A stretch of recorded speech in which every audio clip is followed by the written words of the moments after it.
Live from New York, it's the show that's counting down the days to Predictions Week. I'm Danny Parkins alongside Coach Mangini and Geoff Schwartz on remote. Coach, can you believe we are less than a week out? Throw away your pencils. We have to write in these predictions in pen. This is the preseason for takes. It's regular season starting next week. Very serious. I have a countdown clock in my house. Yeah, I can see that you're nervous. I am. I can sense that you're a little nervous. It is very unsettling. He's tiptoeing around these takes, Schwartz. He's very nervous. I'm just curious how many Bears predictions you have going to the Super Bowl, winning the division, winning the NFC. I'm looking forward to those. All of them? Yeah. Every one Listen, of them? I mean, winning the MVP for Caleb and the NFC would maybe be enough, but you'll have to tune in next week. That's pencil instead of pen. So let's start with college football. To say there's been blowback to this might be a bit of an understatement against the recent pattern of players returning to college football after joining NFL teams. You heard that right.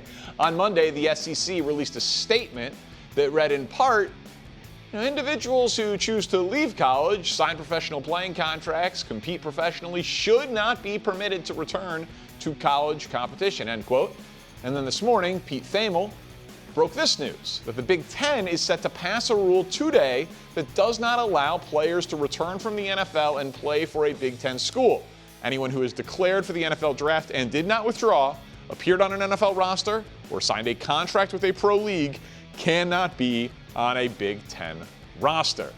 So there's obviously a lot here. Coach, I will start with you. Do you like this rule change from the Big Ten? No, I think it's theater. It's make-believe. And the idea that they're saying college athletics versus professional football, and I only looked at the Big Ten. The Big Ten roster averages about $30 million a year. Sounds like professional football to me. Now it's the minor league. $30 million, yeah. But $30 million a year for on average per roster, and you're gonna take a stand on this issue because of the integrity of college athletics. And I would say if I was one of those teams and then lost because of a player that went to a team that didn't have that rule in the playoffs, I'd be pretty upset by it. It's not universal, so you're going to be at a competitive disadvantage to the teams that are allowed to bring these players back. There's that component to it. And you're just saying something, denying what the reality is, which is you're paying players a ton of money, which makes them pros. It's just the minor leagues, not the NFL. So the reason why the conference are doing this, right, making this rule, because they're not allowed to make any other rules. They can actually enforce maybe something one time, right? There's no more rules allowed. It's a free-for-all. The court system is allowing these things to happen. And this is maybe one thing these conferences can do. Hey, if you've gone pro, you cannot come back. Now, do I expect this to stand? Absolutely not. And look, here's the deal. This 2022 class, right, they feel discriminated against because starting in 2023, moving forward, right, 5 years to play 5. We know that's the new rule. They didn't get 5 years to play 5. And the previous classes before them got extra COVID year. These guys are kind of out of luck, man. Like, I don't know what to tell you guys. Like, you played your college. That was the rule at the time. The rules changed now. If I get a speeding ticket 6 months ago and the rule changes for what the speed limit is legally allowed, do I get to go back and get my ticket erased? That's what they're asking, right? The rules change. It's a new rule. Rules change all the time, guys. And it feels like in this instance, the conference is saying, you know what? Enough of this. We're going to have a little bit of semblance of rules here. We're going to have a little bit of stuff we can be in charge of. Now, I don't expect this to stand, Danny. I think this will be, just go to court. They'll get an injunction. The judge will waive it off, and they'll be back anyways in the Big Ten and the SEC. I do not expect this to stand, but it's conferences just having a little bit of power they have left to try to make some rule enforcement. They're trying to close a loophole that they created, basically, right? By just like, hey, let's just have a meeting and let's install this rule and we'll do it retroactively for this thing because it doesn't make any sense intellectually. Like, say it out loud. Can you play for the Philadelphia Eagles and the Cleveland Browns and then go play for LSU? Like, it's preposterous. But to your point, Geoff, this is what they created. The 5-year eligibility for 5 years of play, that rule makes sense in theory, but they didn't button it up. Because like everything with college sports, or most things with college sports, there has been a tremendous leadership void. And I generally do not like to do a lot of reading on national television. It's not the best form of entertainment. But the statement that the NCAA put out today, I actually thought was worthwhile here. So I'm going to read this to you. Courts across the country granting relief to ineligible athletes who already had every opportunity to compete in college, sometimes without even having a hearing, are failing to appreciate the destabilizing effect that as we move on, their rulings are having on college sports. The lawyers bringing these cases seemingly won't be satisfied until every professional athlete can treat college sports as a fallback option, regardless of the opportunities it strips from both those who will never have a chance to begin their collegiate sports experience and those who are currently on campus working out with the team and attending classes. Thankfully, Congress can right this wrong by passing the bipartisan Protect College Sports Act and ensure student athletes can have a level playing field with rules that apply fairly to everyone. What bothers me so much about this, guys, is that they want us to play the violin for a system that has destabilized college athletics. And then they are running to Congress as if they don't have bigger issues to potentially deal with for all of Americans than fixing college football. When if they just had competent leadership that could see around a corner, that could anticipate a problem, they could have solved all of these problems years ago. And instead of just being like, it's a free-for-all, players are getting paid under the table, no big deal. Now it's a free-for-all with name, image, and likeness. Now it's a free-for-all with the transfer portal. They didn't see any of this coming, and now they have egg on their face. To your first point about closing the loophole's not really closed. If only a few, that's what this rule is trying to accomplish. But what I'm saying, if only a few of the conferences do it, it's not closed, and people are going to have an advantage.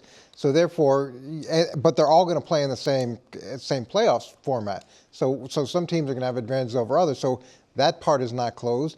And the whole idea of saying student athletes, it's not real. When you're paying this type of money, it is professional sports. And then because of greed and the fact that they didn't share the ridiculous amount of money that they were making in college sports over time, correct. This is where we are now. And the idea that if the court issues relief to a player and allows them to go play, that's the way it is. That's how it works. And they found that that's what is fair. And to me, now to restrict that athlete from doing it because it's college sports and student athletes, it's not true.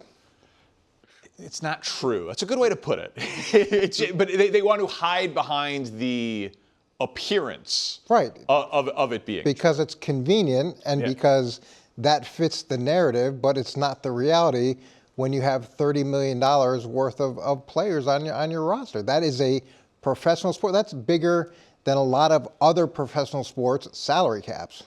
Yeah, no question. Look, Danny, you said it, right? The reason why we're here is the NCAA, right? They had no foresight to what was coming. They lost in the Supreme Court 9-0. You know how hard it is to lose 9-0 in the Supreme Court? Every justice said, you know what? Your model is not something we're going to do anymore. And they lost. And since then, they've lost everything. And so they had no foresight for this. They've yet to have a plan. This plan of we're going to get this bill, this bill's not getting passed. Okay. So like that plan, you need to find a plan B or plan C or plan D. It's not going to happen. What has to happen is something that may never happen, which is collective bargaining. That's where they have to get to at some point. Probably unlikely to happen. The players have no incentive whatsoever to collectively bargain with the school or with some sort of association or the NCAA or conference, wherever they will collectively bargain against. There's no incentive for that. But that's the only way that this ever changes because they're going to keep losing in court and they're going to keep having to rewrite rules and they're going to keep having to change rules. Look, a judge in Louisiana has one ruling. A judge in Oregon has one ruling. A judge in New York has one ruling. It's never going to stop until someone puts an end to it. And the end is a collective bargaining agreement, which again, Danny feels very unlikely to actually happen because what's the incentive for the players? Coach mentioned they're making $30-40 million without a union, without any protection in place. Why would they change that? Listen, this is one where if anyone is placing even 1% of the blame on the players, I don't even understand how you make the argument. Like Daquan Wright's like, I can make chump change, maybe, on a practice squad in the NFL, or I can make 7 figures and compete for a national championship because this rule has allowed this loophole for me to walk right through it. There's been a leadership void in college sports for a long, long, long time that has just, they're always playing catch up. And it is a personal pet peeve of mine when leaders in any industry of sport, entertainment, business are like, well, let's just run to Congress to fix the problem for us. Like, it is crazy to me to be like, well, maybe Congress should take its time and try to fix college sports. It's insane. Yeah, the group that has the least amount of experience with what the problems are and knowledge of what the problems are. And for so long, they restricted the ability of the athletes to benefit from the things that they were doing and the volume of money that they were creating. So now they're mad because the athletes are actually benefiting from this freedom that they have. And it's okay. It's okay because the athletes are benefiting, and I think that's a positive. All right, let's move now to the NFL, where Patrick Mahomes has not called Congress on the issue of preseason football, but he has not played in either of the Chiefs games yet. He, of course, is coming off of a serious knee injury, which he suffered back in December. Mahomes spoke about not getting playing time during the Chiefs preseason against the Bucs on Saturday. Here is the quarterback of the Chiefs. Take a listen. I feel great. You know, I'm getting more and more athletic every single time I'm on the football field, and that's all you can ask for. And it's been good to go through training camp and get that full training camp experience. And so I feel great. I really wanted to play today. They would not let me. So I found that fascinating, Geoff, and you played for Andy Reid in Kansas City. You know better than any of us how he likes to handle the preseason. Give us your perspective on that and your experience with him, but also whether or not you would want Mahomes to play in the preseason or wait until week 1. The reason he didn't play was they were down 3 offensive linemen. That's part of the reason why, right? With 5 healthy offensive linemen, I imagine he plays in that game, but they had 2. They had their center and left guard. Now, one of the tackles might end up playing this season, but they're sort of trying things out on the offensive line right now. Guys are moving all over the place, but Travis Kelce played. Walker played. All the starters played except Mahomes. Chris Jones has played now in 2 straight games. Andy Reid does like to play the starters. It's a routine I'm sure Mahomes is familiar with, right? They do a game plan week, so it feels like you're preparing for a game week, and I imagine he wanted to be out there with his teammates. But I would think, Coach, and you have insight in this, if your offensive line's not playing in a preseason game, the starting quarterback's not playing, especially with Mahomes and 2 guys that are sort of trying out a tackle. We saw how that went. They struggled to tackle, and some of the backups got hit. So I'd imagine that's the reason why you didn't play. Quite simply, the offensive line wasn't healthy. So, buddy, you can't play either. We can't take that risk. And Patrick is coming off his worst season in terms of sack percentage, which is coming off his previous worst season in terms of sack percentage. And now he's dealing with this injury. I like the idea of them not playing him even with a healthy offensive line, because the more that he can go through practice and test that injury in a controlled environment, and they're, I'm sure, pushing him more and more every single week, but the longer they can take and the more time that they can give him to adjust, I think that's a good thing. What would have been better is if they did have a couple of joint practices, or at least a joint practice where it's still a controlled environment, but he gets to work against sort of the surprise elements that another opponent brings you. I gotta say, I think what you're saying, Geoff, makes all the sense in the world about the injured offensive linemen. And I normally am just very consistent. Like, don't play my starters in the preseason. Be concerned. I would rather have week 1 rust than risk injury in meaningless games. But because I know that, like you do, that Andy Reid likes playing guys in the preseason, and he wants to go through this whole camp as if he is 100% normal. Right? I mean, he was cleared for day 1. So he wanted to approach this whole training camp as if it was any other season. And in any other season, Mahomes would play in the preseason. And he's like, I want to get that first hit out of the way. So my guess is he is even looking at it like, okay, I might have to play in front of an imperfect offensive line in the preseason. I just want to get that out of the way so that I'm not thinking that I'm any different coming off of this ACL injury, because I want to be treated like I have been in all of the previous training camps where I've been put out there a little bit in the preseason. So when I heard his rationale for it, I actually totally understood why he would do it. It's prudent to protect him, but I wouldn't be surprised at all if Mahomes continues to lobby Andy Reid to play. I think he wants to play. I think what you said is exactly right. Like, you want to feel that first contact, that first hit, that first movement, that first adjustment in the pocket, right?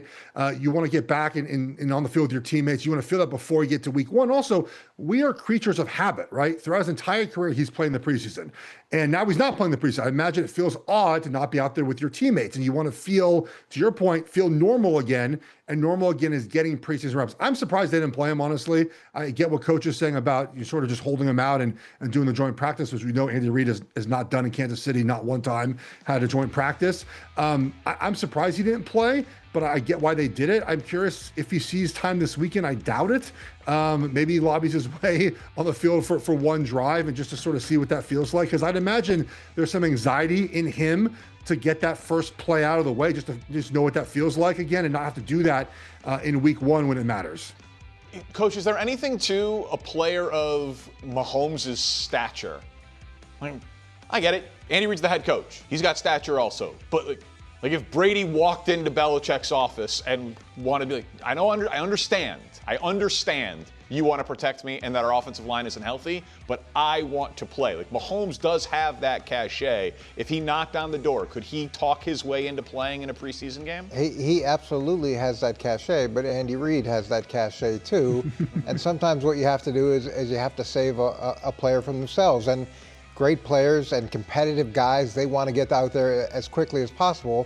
But if you can have that player go through another full 2 weeks of practice and movement and stressing it and building it and strengthening it, I think that's the way to go. And it's not ideal because he's had a routine in the past, but this isn't routine. He's never had an injury like this. So you're dealing with an unfamiliar area for him. So he's going to have to deal with a little bit of an unfamiliar level of preparation for him. Both guys have cachet, and I'm going with Andy. I wouldn't play him until the start of the season and give him another 2 weeks to be at his best when he gets that first hit. It's a different situation too now because with the 3 preseason games instead of the 4, right. Like the last preseason game, there is a little bit more time before the start of the regular season, so you can maybe make that argument. But I would expect Geoff, with you, like he's not going to get his wish. Like he's just going to. No. We are going to see him week 1, and that's when we'll get to judge him off of the injury. We will, and maybe they start slow because of it. I don't think so. I've liked what I've seen so far, just schematically in their offense. They're under center a little bit more, which has been nice to see. They're play action pass under center, which I've been begging them to do now for years. Like schematically, it looks like Eric Bieniemy has added that back to the offense. They talked about with Kenneth Walker in the lineup, we're going to run the ball more. The screen game has come back a little bit as well. So there's elements I've seen so far in the preseason, although it's a small sample size, of things they're doing to maybe help Patrick Mahomes out. So he doesn't have to do a lot of things himself. Over the years, he's had to do a lot on his own because the wide receivers haven't been as good and the offense has gotten very stale. So, Coach, I've liked so far seeing some of the things they've done under center, the play action pass. It feels like the offense might be able to help him ease in a little bit more than it was in the past. Yeah, they should be able to, and they need to. They haven't been very good at running the ball for a long time. And as you know, if the offensive line is struggling, one of the best things you can do is run the ball consistently, so it gives those guys a chance to tee off on everybody, it slows down the pass rush, it builds on the play action, and starting there and making him honor or potentially put 8 in the box where he doesn't get that many, he hasn't historically gotten a lot of 8 in the box defensively. That should open up some things in the passing game for Patrick as well. All right, guys, let's move on and talk about the Steelers, who have a bit of news bubbling to the surface today. They're trying to work out a new deal with cornerback Joey Porter Jr. Porter, who has been on the physically unable to perform list since the start of training camp, is in the final year of his contract. He's extension eligible. This is head coach Mike McCarthy and Jalen Ramsey, a leader on that defense and a fellow cornerback, on the bubbling situation for the Steelers. Take a listen. This is a challenge, for both Joey and us, because we're first-year staff. We've seen him play. I've competed against Joey. I would love the opportunity to coach Joey Porter. I know our defensive guys would love the opportunity. So, we're at an impasse right here. I'm overly in Joey's corner. Joey needs to get compensated for being a valuable part of this secondary and a valuable part of this defensive team. We need the whole secondary out there. They got to pay Joey Porter. All right, guys, we're a couple of weeks away from the start of the season. The Steelers historically have an organizational philosophy of not negotiating contracts once the season has started. So, Coach, I'll start with you here. You heard Mike McCarthy talk about the coaching staff. It's a new staff, and they're at a bit of an impasse here. Should Steelers fans be getting worried? Well, when you look at the Steelers' defense last year, there was a lot to worry about. They were 24th in points allowed, and they were 29th against the pass, and Joey Porter was part of that defense, and so was Jalen Ramsey. What they did this offseason, if you look at their 2-deep depth chart, there's 5 new guys. There's 3 free agents and 2 draft picks in that 2-deep. So they're trying to address it. Whether or not this is going to get done in the next 2 weeks, the idea of everybody says it, pay the man. What his expectation of pay is and what the Steelers' expectation of pay is probably very different.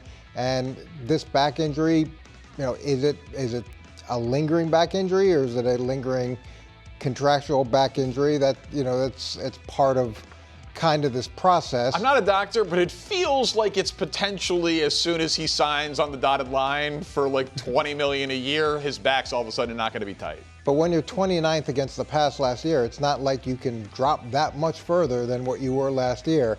I'm sure they're hoping for a lot better with the new additions, but I imagine some of that is coming into play as well as they look at collectively where they want to be as an organization, and maybe he wants to be the highest paid cornerback. I'm not sure what his expectations are. Look, he'll be back for week 1, right? We know how this works. Unfortunately, players don't have a ton of leverage in these spots. The leverage we have is basically a camp holdout and maybe an off-season holdout, and maybe we go to the media and talk, and they put out some tweets and stories about how we're unhappy. But the fact is, you don't get paid if you don't play, right? And then, of course, if you wait too long, your free agency year tolls over, and it just feels like in the end, a lot of players end up caving in these spots. And I get it. I would too if I was in a situation where I ever had to hold out. Like you got to play week 1. You got to earn your money. You have to start getting film for next year. You got to be able to do that. So I think he'll hold out until the Monday before the first game, and he'll be back on the practice foot ready to go. I can't imagine it lasts any longer than that. And of course, every player wants their teammate to get paid, right? I'm not surprised they're a pro teammate, but I would say though, when it gets time to regular season though, we all want everyone back in the building, right? Because we want to win collectively together. Winning makes everyone money, right? So it's good to hold out, and we're supportive until that time where we kind of have to work together as a team to win some football games. So I would expect him back week 1, Monday, week 1 shows up, maybe even Wednesday. I can't imagine he misses any game checks over this, man. I think that's bad business. We saw, previous players do that over the years. How many guys have actually had the leverage to have this? Emmitt Smith very famously did this, 30 years ago, coach? Like, not many guys hold out for 2 or 3 weeks and the team goes, yes, you're the reason why we're losing. Here's all your money. So I would expect him back in week 1 and ready to roll for the Steelers. And we just talked about Patrick Mahomes not playing the preseason games and the rust aspect to it. When you're a cornerback and not only you're not playing in the preseason games, but you're not practicing, and you do have lingering back issues.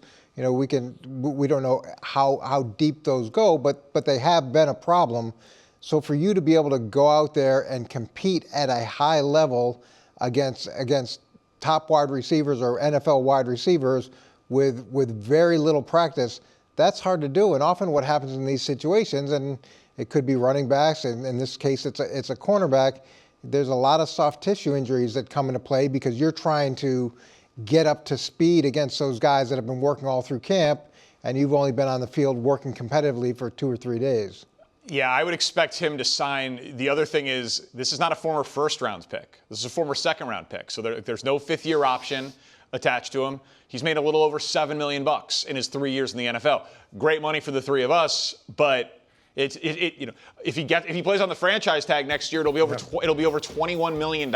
He will more than triple his career earnings in 1 year. So if he's trying to do a contract extension now off of that future number, and the Steelers are saying, well, no, we're going to do something smaller than that because we're coming off of your second-year deal, it could be like a George Pickens situation where Pickens signed the franchise tag and is going to play on the franchise tag because it's his first real huge number as a second-round pick. The Steelers have the most expensive defense in football. To Coach's point, didn't get a return on their investment. Highsmith has been paid. Queen's been paid. TJ Watt's obviously been paid. They've got a very expensive defense, and if they're going to pay all of these guys, they're expecting them to be top 5. They haven't been. So I don't think Porter has a lot of leverage in this spot, and he hasn't earned hundreds of millions of dollars or tens of millions of dollars in the NFL, where he could really actually credibly say, yeah, I'm going to hold out. I'm going to miss game checks and sit this thing out. So my gut tells me this goes into next season and the Steelers just hang the franchise tag over his head. And it's a little bit harder to make the argument when you do have the highest paid defense and you weren't very good.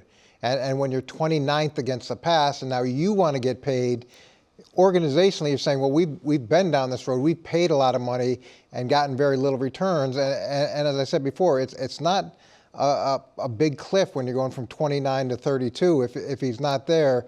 So I'm sure some of that comes into play with these negotiations. All right, well, we know we're counting down to predictions week, and the NFL's right around the corner, which means college football is coming up even sooner than that. Thanks for watching. Subscribe here to get more from the show and to check out clips from other shows on FS1.